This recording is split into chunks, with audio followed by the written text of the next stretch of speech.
آپ کو یہی کہنے لگا تھا کہ اگر نہیں، اگلے کچھ دنوں کی بات نہیں ہے، اگلے 24-48 گھنٹے کروشل ہیں، اور اگر اس میں کوئی ایسی موومنٹ نہ ہوئی، ایسی بات چیت نہ ہوئی جس سے ہندوستان اور پاکستان کو یہ باور کرایا گیا کہ وہاں پہ اعلیٰ عہدیدار آ رہے ہیں، بات کریں گے، ٹائم نہ بائی کیا گیا، تو پھر مجھے لگتا ہے کہ ہم ایک بہت ہی مشکل مرحلے کی طرف جا رہے ہیں۔ مودی صاحب انڈیا میں کارنرڈ ہیں، انہوں نے جو چال چلی یا جو پتہ کھیلا وہ کامیاب نہیں ہوا، اور اب اگر وہ اس وقت یہ کہہ دیں کہ جی معاملہ ختم، تو ان کے لیے ایک پولیٹیکل سوسائڈ کا مقام ہے۔ پاکستان کا مسئلہ بڑا واضح ہے، پاکستان نے اپنا موقف بھی واضح کر دیا ہے کہ انڈیا سے جواب آئے گا تو پاکستان سے جواب جائے گا۔ یہی مسئلہ ہوتا ہے ایک فوگ آف وار میں، لیکن جہاں جوہری ہتھیار موجود ہوں یہ رسک نہیں لیا جا سکتا، اور اس میں وزیر اعظم صاحب کی تقریر کا جو متن ہے وہ بالکل درست ہے۔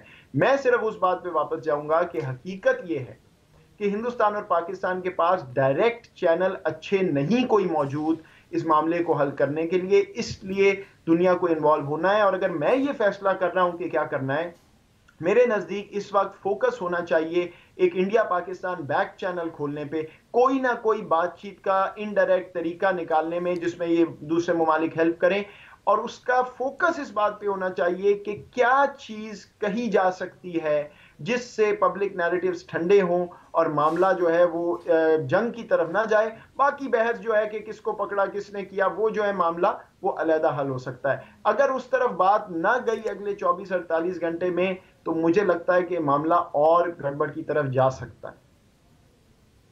بہت بہت بہت شکریہ ڈاکٹر معید یوسف، آپ نے وقت نکالا اور ہم سے بات کی۔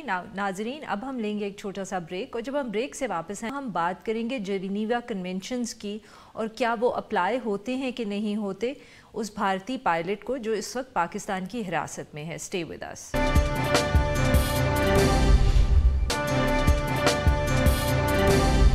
Welcome back. ہم بات کریں گے جنیوا کنونشنز کی اور کیا وہ اپلائی ہوتی ہیں کہ نہیں ہوتی ٹو دی انڈین پائلٹ جو آج کل پاکستان کی حراست میں ہے، اور ساتھ میں ہم اس ایشو پہ بھی بات کریں گے کہ اس وقت ہمارا سارا فوکس یہ ہے کہ ہم نے جواب بھارت کو کس طرح دینا ہے اور ڈپلومیٹکلی ہم اس ایشو کو کیسے ہینڈل کر سکتے ہیں، مگر ہم یہ بھی جاننے کی کوشش کریں گے کہ انٹرنیشنل لا کے حوالے سے ہم کس طرح بھارت کے ساتھ ڈیل کر سکتے ہیں۔ ان سب ایشوز پہ بات کرنے کے لیے ہمارے ساتھ موجود ہیں احمد بلال صوفی صاحب جو ایک ایکسپرٹ ہیں انٹرنیشنل لا کے۔ ویلکم ٹو دی شو احمد صاحب۔ جی تھینک یو۔ سر، سب سے پہلے تو آپ ہمیں یہ بتائیں کہ جو پائلٹ اس وقت پاکستان کی حراست میں ہے، کیا جنیوا کنونشنز اس پہ اپلائی ہوتے ہیں کہ نہیں ہوتے؟ کیونکہ کچھ لوگوں کا یہ خیال ہے کہ کیونکہ جنگ ڈکلیئر ایز سچ نہیں ہوئی تو اس لیے اس کے اوپر جنیوا کنونشنز اپلائی نہیں ہوتے اور وہ پرزنر آف وار نہیں ہے۔ دیکھیے، میں کسی کی رائے کے بارے میں تو کچھ کہنا نہیں چاہتا، لیکن میری ذاتی رائے جو ہے وہ یہ ہے کہ اس پہ اپلائی ہوتے ہیں، نہ صرف اس پائلٹ پر بلکہ تمام انڈین آکیوپائڈ کشمیر کی ٹیریٹری کے اوپر، کیونکہ ایک وہ آکیوپائڈ ٹیریٹری ہے، دوسرا ہمارا یوز آف فورس ہے، تیسرا ہمارا فورس کی ڈپلائمنٹ بہت زیادہ ہے۔ سو وہاں پر انٹرنیشنل ہیومینیٹیرین لا اپلائی کرتا ہے، بیکاز وہ انٹرنیشنل آرم کانفلکٹ کی کیٹیگری میں آ جاتا ہے، جس کا مطلب یہ بھی ہے کہ اس کی وجہ سے جو کشمیری فریڈم فائٹرز ہیں ان کا سٹیٹس کمبیٹنٹ کا ہو جاتا ہے۔ آئی سی۔ اور they can use force in exercise of the right of self determination, اگر سیلف ڈٹرمینیشن کا رائٹ گلوبلی ریکگنائز ہے، صرف دو صورتوں میں، فلسطین اور کشمیر۔ سو ان کا right to resist an occupied force through means even the use of force against military targets کی ایک لیجیٹیمیسی ہے انڈر انٹرنیشنل ہیومینیٹیرین لا۔ اس پس منظر میں اگر آپ دیکھیں تو جو یوز آف فورس ہوا ہے وہ اسی علاقے سے پاکستان کی طرف آیا ہے، اور پاکستان نے اس کا جواب دیا، شوٹ ڈاؤن ہوا، پائلٹ گرتا ہے، اریسٹ ہوتا ہے۔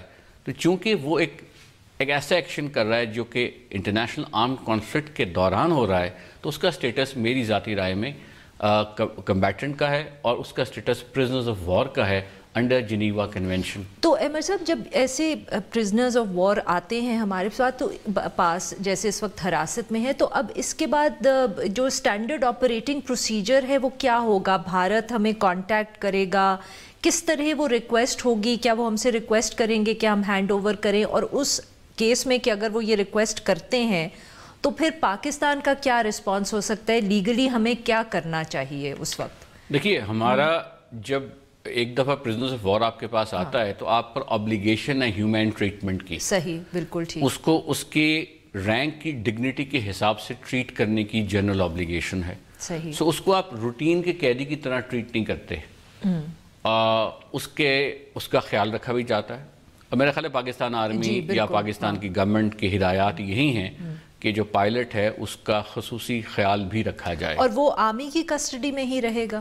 وہ کسی کی کسٹڈی میں ہو سکتا ہے. ریاست کی کسٹڈی ہے نا, اسٹیٹ کے خلاف حملہ آور تھا, کمبیٹنٹ تھا, ریاست کا کوئی ادارہ اسے اپنے پاس ریٹین کر سکتا ہے. تو وہ ایشو نہیں ہے. ایشو ہے اس کا ہیومن ٹریٹمنٹ. صحیح. اور دوسرا ہے کہ واپس اسے کب بھیجنا ہے. نارملی پرزنرز آف وار اس وقت واپس جاتے ہیں جب hostilities come to an and.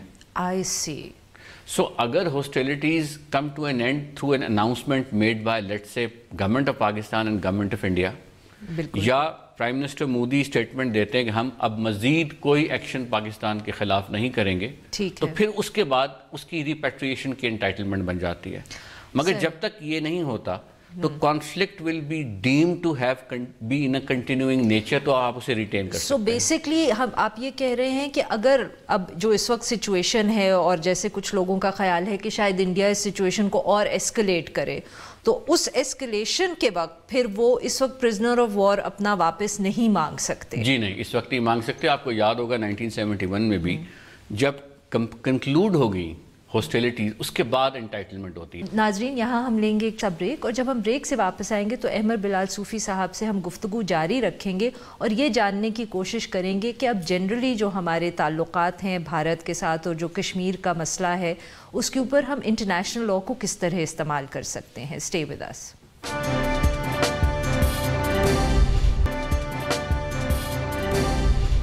Welcome back. ہم گفتگو کریں احمد بلال صوفی صاحب سے جو ایک انٹرنیشنل لاء ایکسپرٹ ہیں. احمد صاحب, آپ ہمیشہ یہ بات کرتے ہیں کہ انٹرنیشنل لاء کو استعمال کرنا چاہیے ہمیں انٹرنیشنل ڈپلومیسی کے ریلم کے اندر. پاکستان میں ہمارا فوکس ہمیشہ رہتا ہے کہ ایک ڈپلومیٹک رسپانس ہونا چاہیے, اور ڈپلومیٹک رسپانس پاکستان کے خیال میں یہ ہوتا ہے کہ انٹرنیشنل کمیونٹی کو ہم موٹیویٹ کریں کہ وہ ہمارا پوائنٹ آف ویو دیکھیں. بٹ آپ نے ہمیشہ یہ آرگیو کیا ہے کہ انٹرنیشنل لاء کو استعمال کرو, اور آپ نے تو یہاں تک بھی لکھا ہے کہ جب بامبے کا اٹیک ہوا تھا, ممبئی اٹیکس, تو اس کے بعد بھارت نے بھی یہ اسٹریٹجی اپنائی تھی کہ انہوں نے انٹرنیشنل لاء کو استعمال کیا تھا to formulate an answer to Pakistan. تو کیا آپ کا خیال ہے کہ اس وقت جو سچویشن ہے اور جو انڈین اگریشن ہوئی ہے اس کے اندر پاکستان انٹرنیشنل لاء کو بھی استعمال کر سکتا ہے کسی طریقے سے؟ جی بالکل, بیکاز انٹرنیشنل ڈپلومیسی اور انٹرنیشنل ریئل پالیٹک کے ساتھ انٹرنیشنل لاء جو ہے وہ بین الاقوامی کمیونیکیشن کی زبان ہے. آپ اسی زبان, اسی لینگویج میں بات کرتے ہیں. سو اگر آپ نے یہ کہنا ہے کہ کسی نے آپ کے خلاف جہریت کی جی, تو اس کے ساتھ اگر آپ کہیں he has violated article 24 of the UN charter, تو اس میں وزن, دلیل میں وزن پیدا ہو جاتا ہے. اگر آپ کہیں 1974 کا UN general assembly resolution on definition of aggression violate کیا ہے, تو تھوڑا سا وزن اور پیدا ہو جاتا ہے. سو اگر آپ اپنے ڈپلومیٹک آرگومنٹس کو لیگلی پیڈ اپ کر دیں تو پھر آپ کی پوزیشن میں اسٹرینتھ بڑھ جاتی ہے. سو میں ہمیشہ اس لیے کہتا ہوں کہ آپ کو ویسے تو وارفیئر کا ہی زمانہ بعض اوقات ہوتا ہے, لیکن اب لا فیئر کا زمانہ بھی آ گیا ہے کہ آپ قانون کا استعمال کرتے ہیں ٹو پٹ پریشر. آپ کو یاد ہوگا کہ 15-20 سال پہلے پاکستان کے متعلق ایک لا فیئر موو ہوئی جس میں آپ کا کمرشل لاسز ہوئے جب ILO کنونشن سیالکوٹ کی انڈسٹری پہ اپلائی کیے گئے, جس سے وہ لٹرلی انڈسٹری ختم ہو گئی. وہ کیا تھا, وہ انٹرنیشنل لا کی ٹریٹیز چائلڈ لیبر سے متعلق وغیرہ وغیرہ. سو فٹ بال, سرجیکل اور کارپیٹ انڈسٹری, تو کارپیٹ تو وائپ آؤٹ ہوگی. ابھی لا فیئر کی موو تھی جس کو ہم اصول انڈرسٹینڈ نہیں کر سکے. اس وقت اب ہم مطلب کہ اسپیسیفکلی کیا کر سکتے ہیں, بیکاز کلیئرلی ایک ایگریشن تو ہوئی ہے. اس میں ڈیپینڈ کرتا ہے گورنمنٹ کیسے اس کو ویژولائز کرے, لیکن فار ایگزامپل کئی آپشنز ہیں. آپ UN سیکرٹری جنرل کو لکھ سکتے ہیں کہ دیکھیے آپ کا مینڈیٹ ہے to be cognizant of any situation which is likely to endanger international peace and security. اور یہ جو 2-3 دن کے واقعات ہیں they are likely to endanger international peace and security. So آپ کاگنیزنس لیں. کچھ اور بھی کام کر سکتے ہیں, جس طرح اگر آپ کریں یا نہ کریں تو انڈین سپریم کورٹ اس وقت آرٹیکل 35A اور آرٹیکل 370 آف انڈین کانسٹیٹیوشن کے بارے میں ایک پٹیشن سن رہا ہے, وہ جو اسپیشل اسٹیٹس آف کشمیر کے حوالے سے جو اب وہ پٹیشن میں جو ڈیٹ آف ہیئرنگز دی تھی انڈین سپریم کورٹ 26, 27, 28 تھی. اس پر آف دس منتھ 26 کی صبح اٹیک ہوا تو 26 کی صبح کی سپریم کورٹ آف انڈیا نے ان پرنسپل وہ پٹیشن سننی تھی. اچھا, سو اب سپریم کورٹ آف انڈیا کافی انڈیپینڈنٹ ہے compare to the executive arm of the Indian government. So Supreme Court of India can also think